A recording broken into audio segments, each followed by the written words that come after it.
Assembly of First Nations National Chief Cindy Woodhouse was at the press conference. The James Smith Cree Nation tragedy shows as a prime example of how the lack of local First Nations police and justice services added to the vulnerabilities. Woodhouse was surrounded by chiefs from across Saskatchewan, RCMP, and family members of those who lost their lives.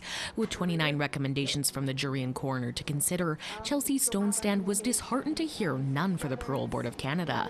She said that there's a clear imbalance within the Parole Board. There's 7 Indigenous Parole Board members, and there's 72 non-Indigenous Parole Board members.